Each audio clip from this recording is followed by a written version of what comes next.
하나님의 음성을 지금 듣고 싶으십니까? 단순히 듣고 싶다는 감정만으로는 부족합니다. 하나님의 음성은 정결한 영혼 위에 임하는 거룩한 임재이며 예민한 영적 감각과 순종을 통해 들을 수 있는 은혜입니다.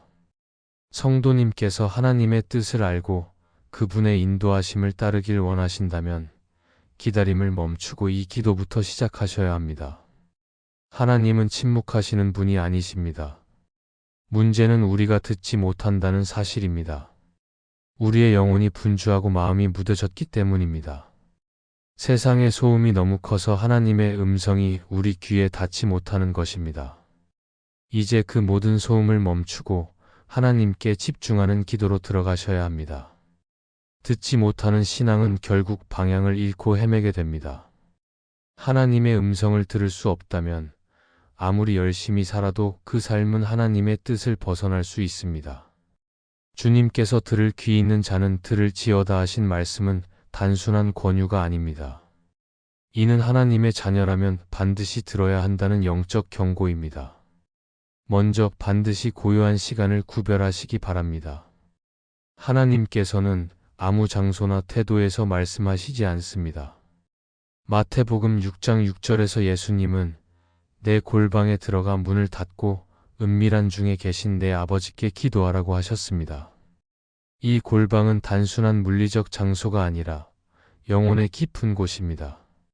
성도님께서 하루 중 방해받지 않을 시간을 정하시고 주님만을 바라보는 시간으로 구별하십시오. 이 침묵의 시간은 영적 귀를 여는 첫 관문입니다.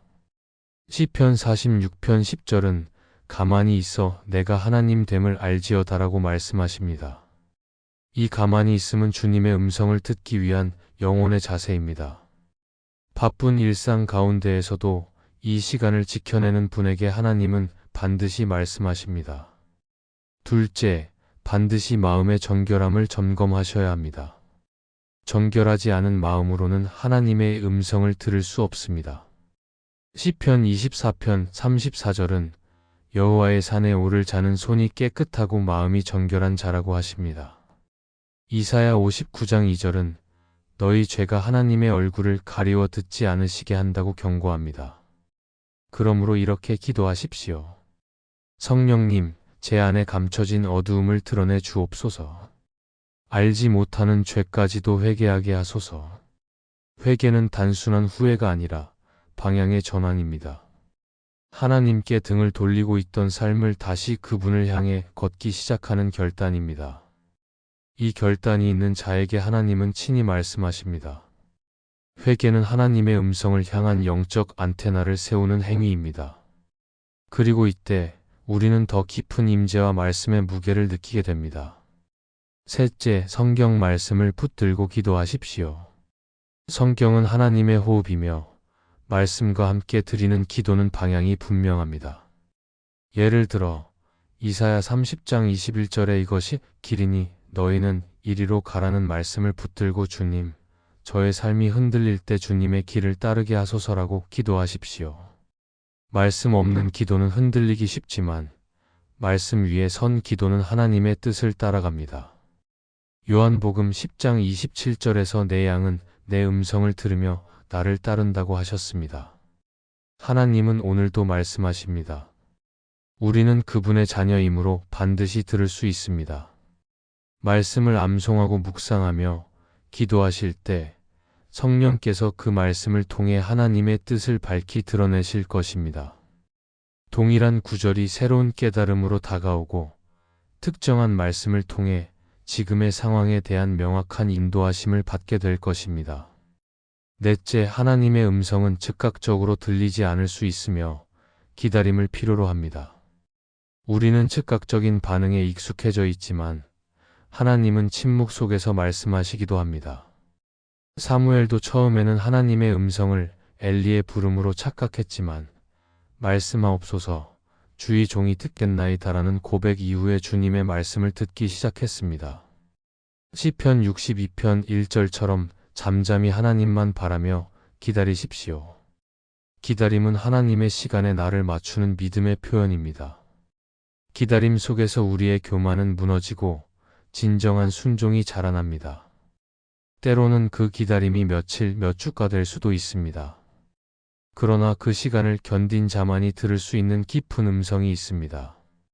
하나님의 말씀은 생명을 살리고 길을 여시며 때로는 눈물 속에서 위로와 확신으로 다가옵니다.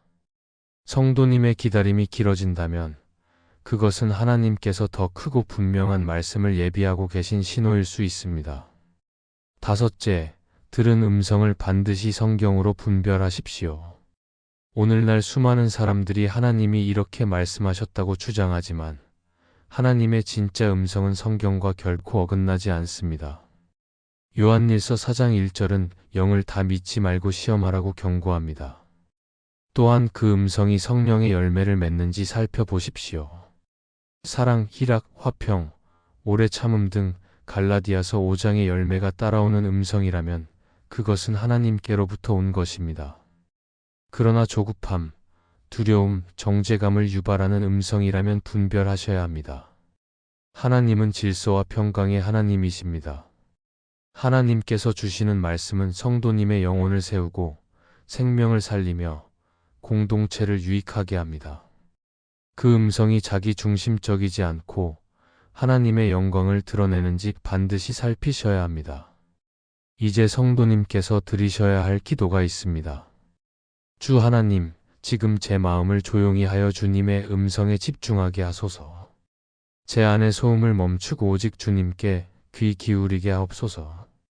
성령님, 제 마음을 비추사 죄를 깨닫고 회개하게 하옵소서. 말씀을 통해 주님의 뜻을 알고 그 길을 따르게 하소서. 기다림 속에서도 흔들리지 않게 하시고 주님의 침묵 속에서도 순종하게 하옵소서. 들은 음성을 말씀으로 분별하고 오직 하나님의 뜻대로 살아가게 하소서. 이 기도를 오늘부터 매일 드리십시오. 하나님은 살아계시며 지금도 말씀하고 계십니다. 이 기도로 준비되신다면 하나님의 음성은 반드시 들릴 것입니다. 그 음성은 성도님의 삶을 변화시키고 인도하며 더 깊은 믿음의 자리로 이끌 것입니다. 하나님은 무관심한 자가 아닌 간절히 찾는 자에게 말씀하십니다.